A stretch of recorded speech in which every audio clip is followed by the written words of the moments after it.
Take the suffering for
We just sang it.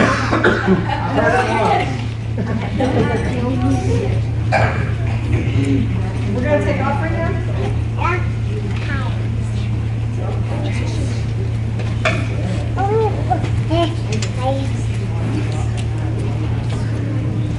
Garrett, will you pray for our evening tithes and offerings, please?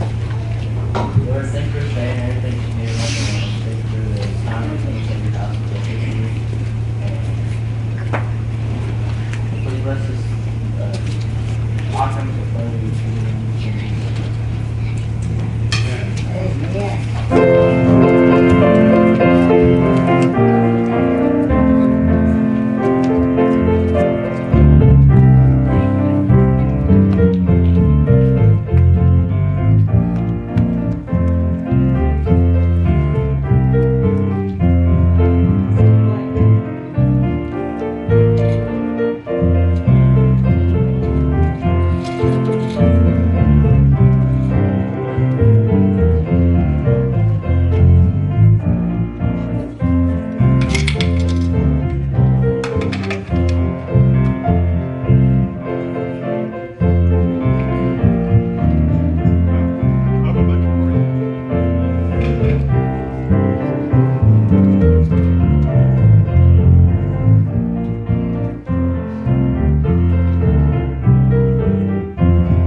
Jesus, the Savior of men. Oh, what a tender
354.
Praise His name. Well, praise His name. You know, we're going to hold that against you, Janet, because you couldn't hit that one note. I mean, you know, you can already sing 10 more than all the rest of us, but,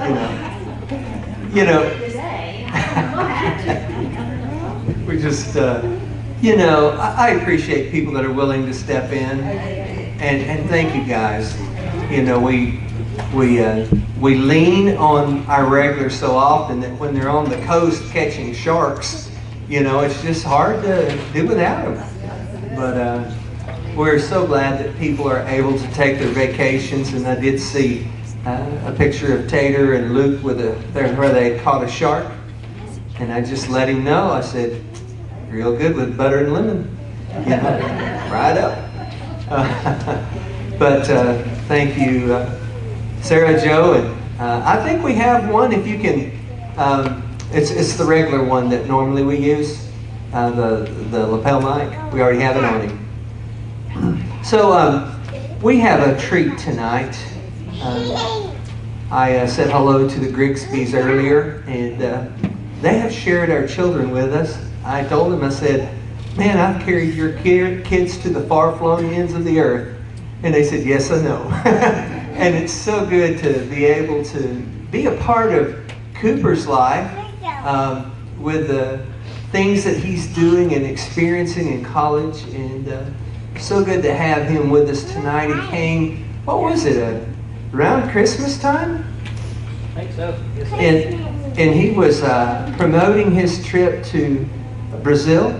And it was so good to have him with us and to talk about what he was going to do. And now that he's done it, he's come tonight to share with us video and to share with us his story. And we're just going to turn it over to you. Come, Cooper.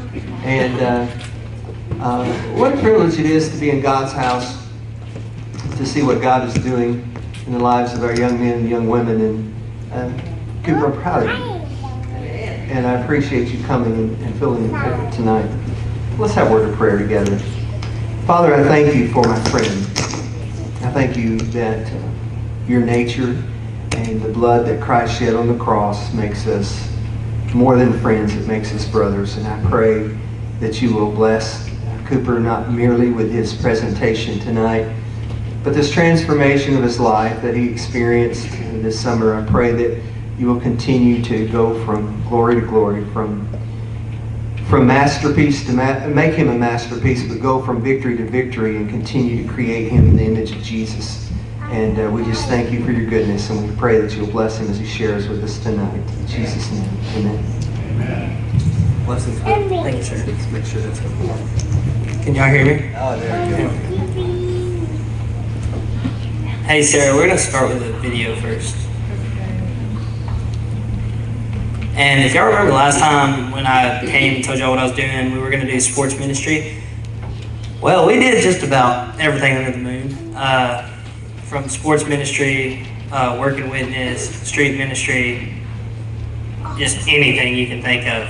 And that was a big thing that you're fixing to see in this video. And this video, me and Wesley worked on it for like 3 or 4 Sundays, so I hope y'all like it.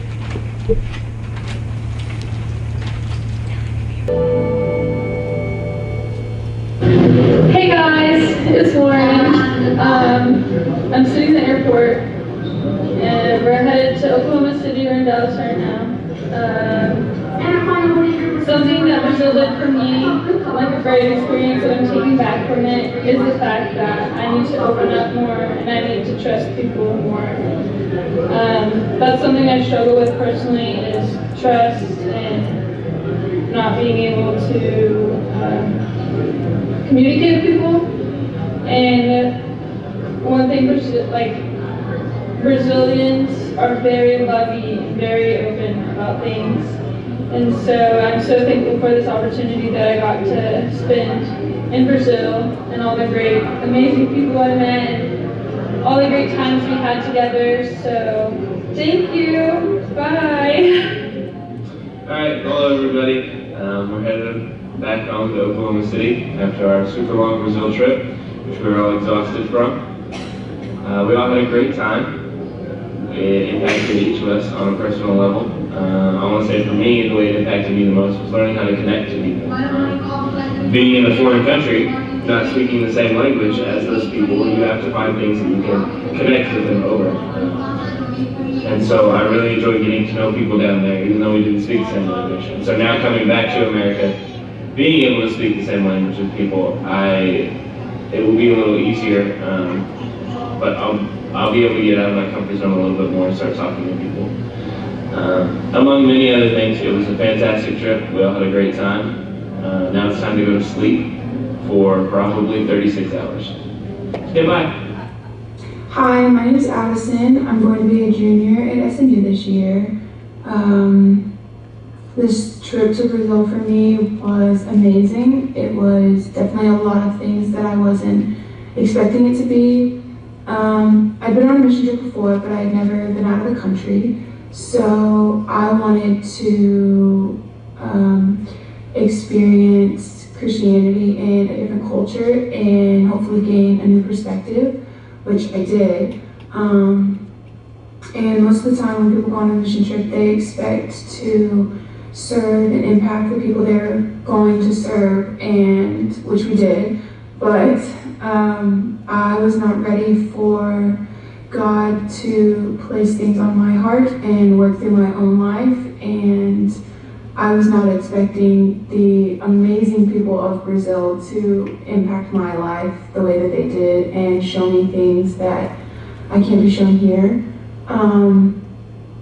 In Brazil, their culture is super loving and super welcoming, and all they want to do is just pour their love into you and make you feel special, and it's just natural for them, and that was something really great to see. And I love their culture. They love to hug, and I think by the end of the trip I was tired of hugs, but they are just so awesome, and I can't wait to go back and visit a lot of the people that I met, and I hope one day I get to do that. And if you've never been on a mission trip before, I encourage you to do so, and it's hard to raise money, but it's definitely worth it, and it is a great experience through Christ and through yourself and through my awesome team that I went with, and all of us have bonded in many ways that I wasn't expecting to, but I love them and I love the people of Brazil, and this experience was just really great for me. Okay, so third time's a charm. I made 2 really long videos, and I'm gonna try to make this one shorter. But my name's Alexis, and Brazil was absolutely amazing and a great experience. And when I was trying to think of what to talk about, I figured I should just mention what was most impactful to me. And going into Brazil, I didn't think that God could really speak the gospel through me. I thought that the only people that could share the gospel were preachers and great public speakers, and I was definitely neither of those. And so I always thought God's only call in my life was to just be in the background and make people happy. And at Brazil, I learned that God can really speak through anybody. And one day we went to a city called Santos to do street ministry and hand out flyers for the church. And while we were there, I felt a call to give a woman one of my flyers. And when I did, my translator Bruna asked her if she wanted to talk, and the lady said yes, and Bruna looked at me and was like, okay, go for it. And I was like, oh wow, this is real, like this is the reality of my situation. And so I prayed a prayer that just says, God be in my mind and in my thinking and in my mouth and in my speaking. And I just prayed that prayer 50 times fast and went for it. And I just started sharing with her God's love, telling her that Jesus is our hope to continue on in life. And I ended up sharing with her my story. And through that, she later accepted Christ that night. But what was crazy about the whole situation was that the woman had tried to commit suicide the night before, and her daughter wanted to play the next day, and the woman was like, no, I'm too tired. And finally the daughter asked, hey mom, can we just go to McDonald's? And so they were on the corner of McDonald's, and that's where we met them. And we were able to share the gospel with her, and she had never known Christ, never knew anything about her. And so seeing that whole situation happen and being a part of that was huge for me, because it showed me that God really can work through me, even though I like to just be in the background and not really be a standout person. And really our calling on life is to share the gospel and share God's love with others. So that was the best part about Brazil, I think. There's plenty of other things that happened that were amazing, but that was definitely my favorite part. Hi. So this was my second time going to Brazil, and as I shared there, the love that we received the first time that we went was just the same. The people are so welcoming and warm, and it gives a new perspective on God's love. I prayed as soon as we found out that we were going, that my team would be able to experience what I experienced the first time. So while we were there, it was amazing to be able to watch them as they connected with people and just got to see these different people with different experiences. They got to connect with them on different levels. And I thought that that was my reason for going, for being a leader, for being able to take a team and taking them to a place that I got changed. But one of the main things that we had while we were there was storytelling, being able to tell people our stories. And I've never been one to just share my testimony with anybody. I just don't particularly care to. And this last Sunday that we were there, I felt this call to just start writing. And I knew that if I started writing my testimony, I would have to share. So I just was hesitant and didn't write it at first, but that call just would not go away until I was done writing. So I wrote it, and that night I shared my testimony, and I didn't think much of it until I sat down and sat next to the lady that had sat by me at the beginning of the service, which I thought was also kind of weird.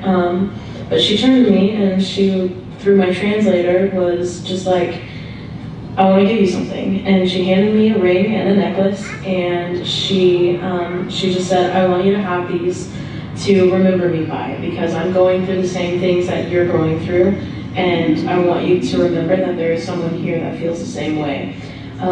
So after that conversation, I got pulled out of the service and was asked to talk to a young girl who was dealing with the same thing. And so I went and we talked for about 45 minutes, and I just was able to speak encouragement to her and a little bit of hope, whatever I could say, whatever I felt God wanted me to say to her. And then after the service, a bunch of other people came up to me. A mom came up to me saying that she was wanting to commit suicide, and she planned to after that service. And my speaking just kind of gave her strength to be able to just think about her kids. And another lady came up to me saying that I needed to share. It was amazing to see that people were so accepting to the words that I had, and it changed my view on testimony telling and storytelling, and it just made me realize that God gives you a story for a reason, and the reason is not to hide it. The reason is to be a blessing to someone else, and you made it through that struggle or that tragedy or whatever. You made it through for a reason, and it's almost selfish to just keep it to yourself. So that was probably the best part of the whole trip, was being able to see that we as a team were able to share our stories and to be blessings to the people around us, and to bring the love that we had and to be loved by them. It was amazing.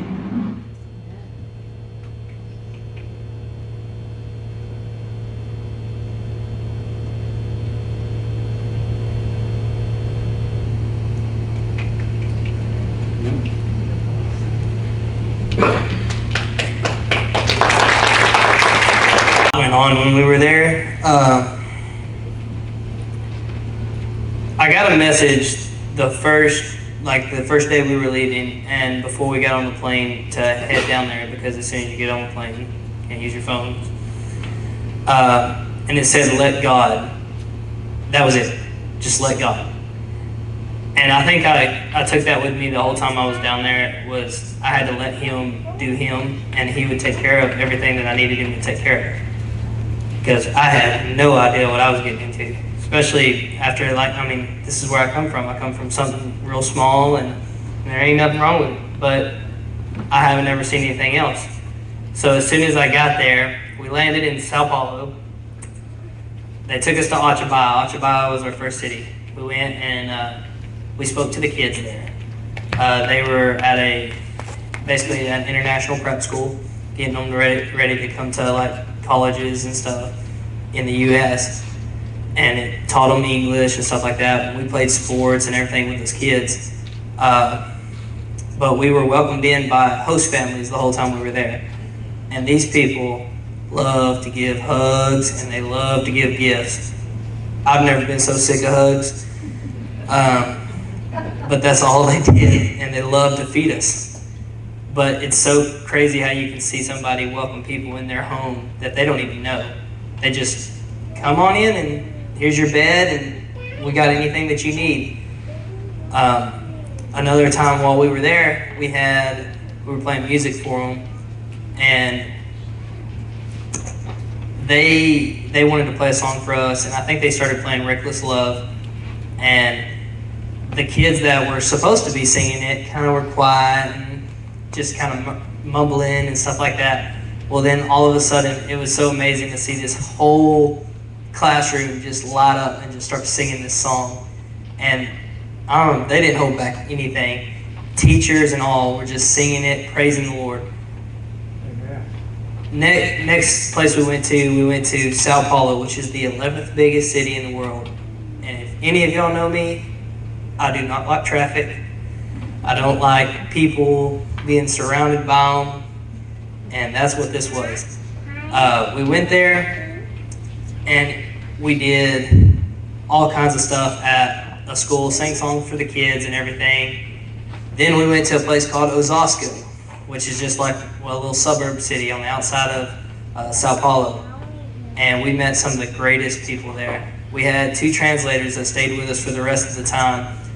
And Brazilians are loud, crazy, and they just love having fun.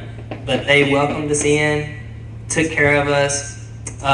2 of my friends, they actually saved the guy in Osasco because he had talked about having problems and stuff like that and how he was embarrassed to go to church. And they just talked to him and talked about their struggles and everything, and people found out that they actually had a lot in common. And after that day, he was saved. We then went to Campinas, and that was my favorite city by far. Not too big, just kind of laid back, but I met even more people there. We went and we did judo, got to flip some people. We did ballet, and I'm not very agile, I'm gonna tell you right now. But from there we also went, we were down there a day, and then we went down to Santos for a little bit before we came back up to Campinas. And in Santos, I met a man, I don't know why, but he was just sitting there. I mean, there's a lot of homeless people in Brazil because the jobs can't acquire to as many people as there is there. And he was just sitting there. And I came up and talked to him. I was like, how's it going? You care if I talk to you or anything? He said, yeah, give me a second. I'll be right back. I got to get you something. This man just takes off running. I had no idea where he was going. He looked like he was on something to me. But then he comes back with palm leaves. And he just starts crafting. He ended up making me a flower and looked like a cricket. But he showed it to me and he goes, this is for you. Never met me in my life, never talked to me, nothing, and just openly just gave out his love for what he had.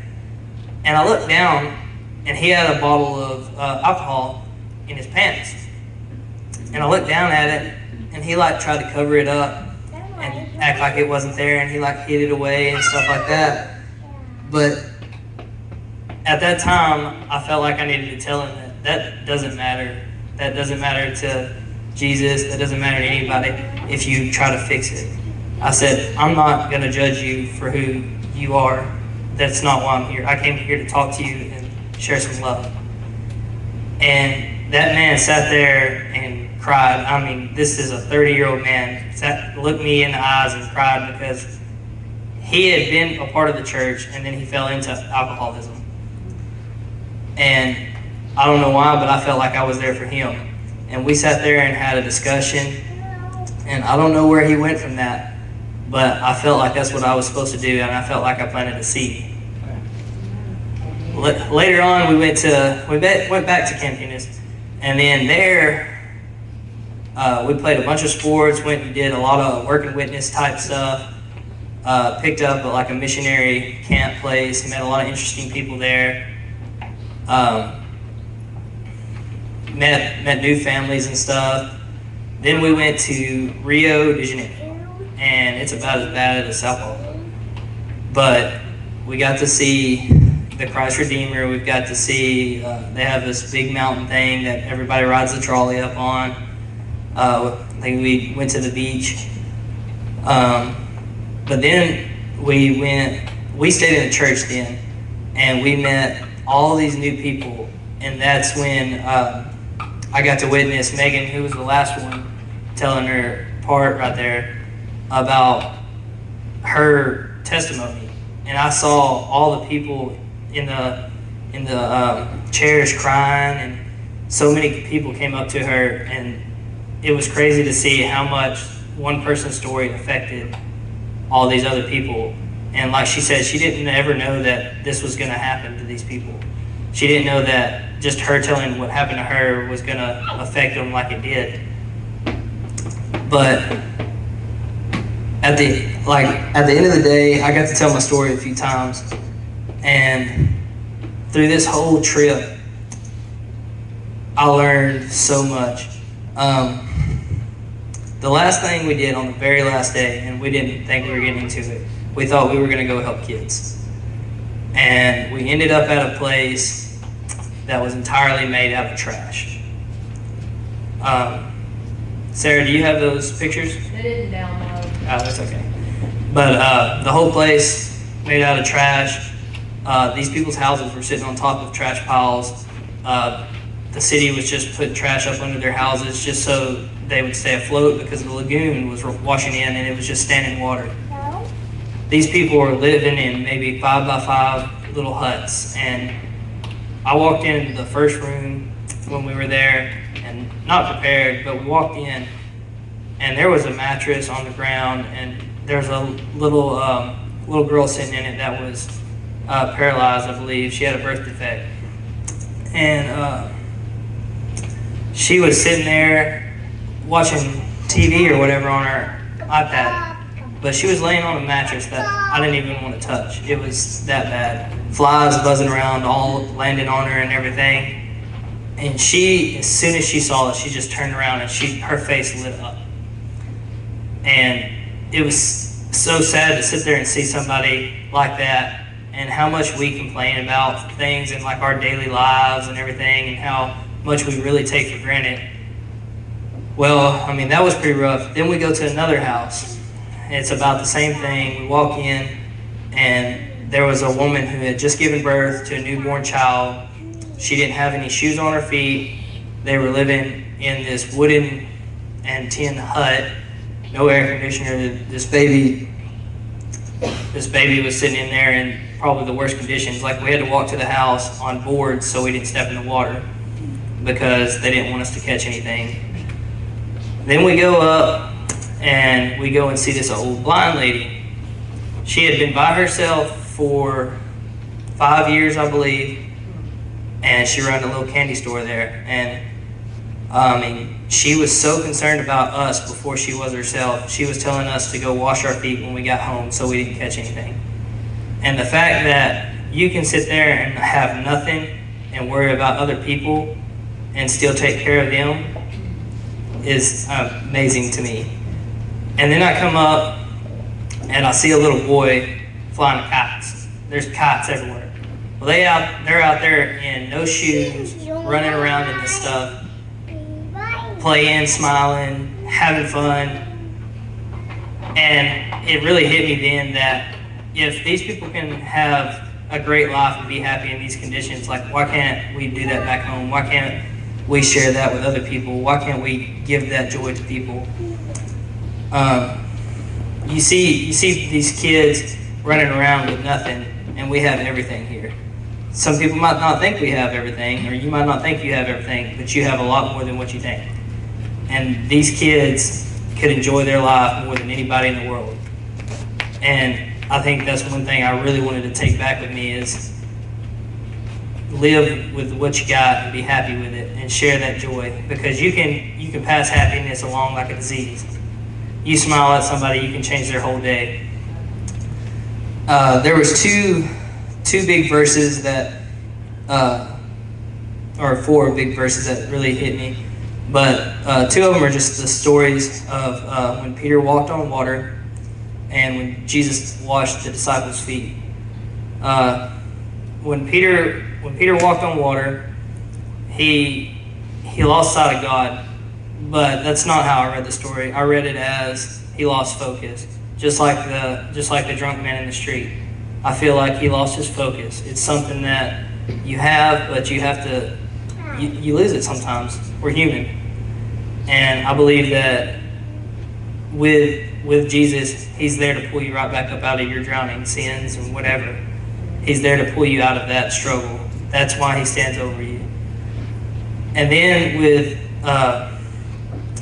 the Jesus washing the disciples' feet, I believe that, to me, that hit me there when I see all them people in those homes that didn't have anything, and Jesus told them that he was doing this for them. That to me, it pointed out that he showed that I will take care of you, even though he was mightier than all of his disciples. He still took the time to take care of the people next to him because he was showing them love, and that was the point of it. It's not supposed to be I'm better than you. It's supposed to be we're all equal. We're all going to take care of each other, because that's what he wanted us to do. And then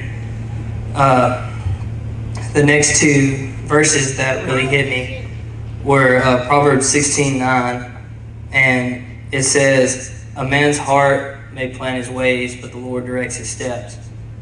And the whole time, I never knew what I was getting into. I never knew what I was going to do. And I wanted to know. I'm a planner. I got to have things in order, down to the T. That's not how they roll in Brazil. They just kind of, we'll get there when we get there kind of thing. But Jesus taught me real quick that he's going to take me wherever I need to go. Just like the man in the street, just like the people that I met in those homes, just like another kid I met one night we were doing ministry, and his cousin had died, and he didn't even know Jesus Christ. And then he came to a church one day when we were passing out flyers, and I got to tell him my story and the story of Job and how things happen, but Jesus is always there to pick you back up. So I feel like he always led me in the place that I needed to go. He put the puzzle in line, that way I just had to pop the pieces in. The next one and the last one, and I'll get out of y'all's hair, is John 15:17. And it says, "These things I command you, that you love one another." And I think that's the biggest thing that I needed to really take out of this and see how much people loved and cared for one another at this place. I know that I struggle with back home that I don't appreciate everything I have all the time, and I feel like I get caught up in the world and stuff like that. And I think he made me go here to put this on my mind. And as much of an effect as I had on those people, for some reason, I have no idea why, they had an even bigger one on me, because they showed me that things are never that bad. Things are always have a bright side to them, and that you should still love one another more than yourself. So that's pretty much it, guys. Thank y'all for listening to me.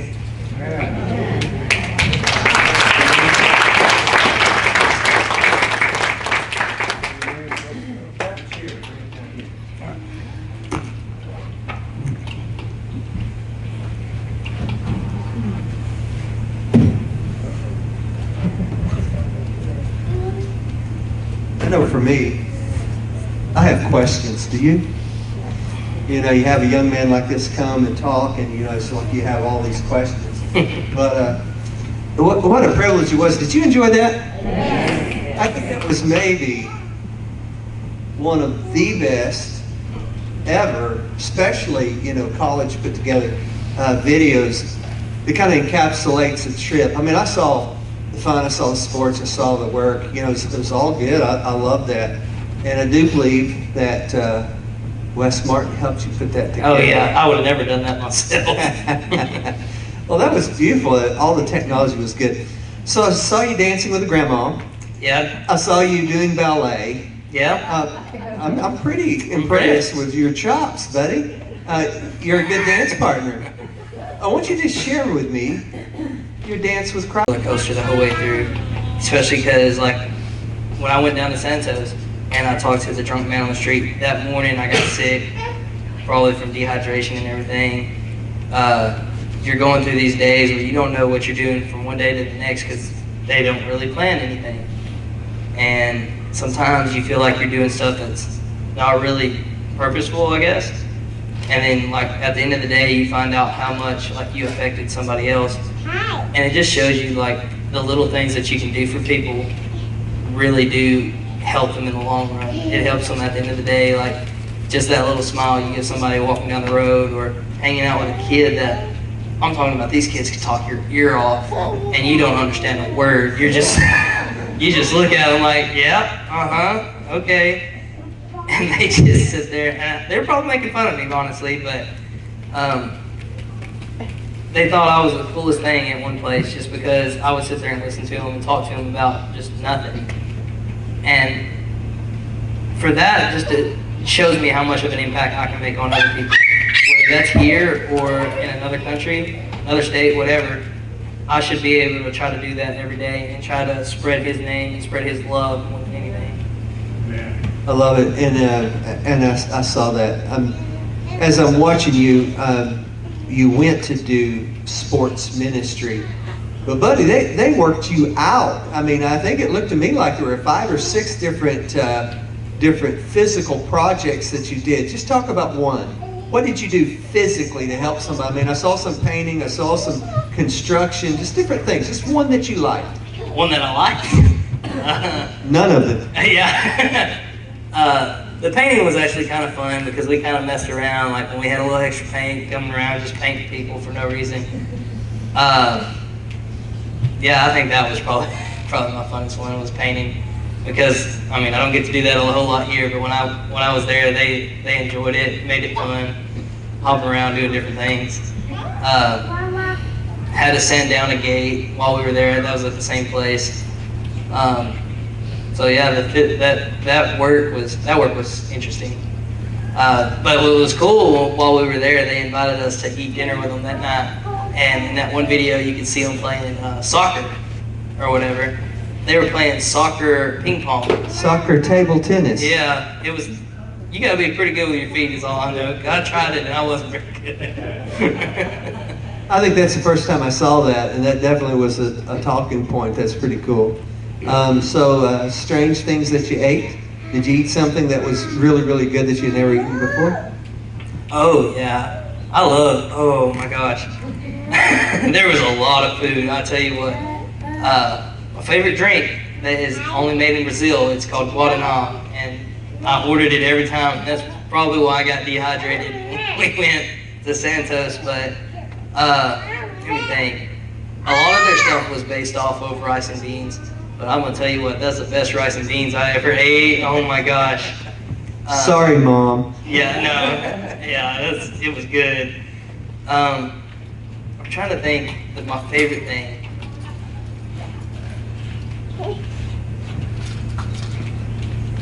Oh, churrasco. Churrasco is my favorite thing. That is a Brazilian steakhouse.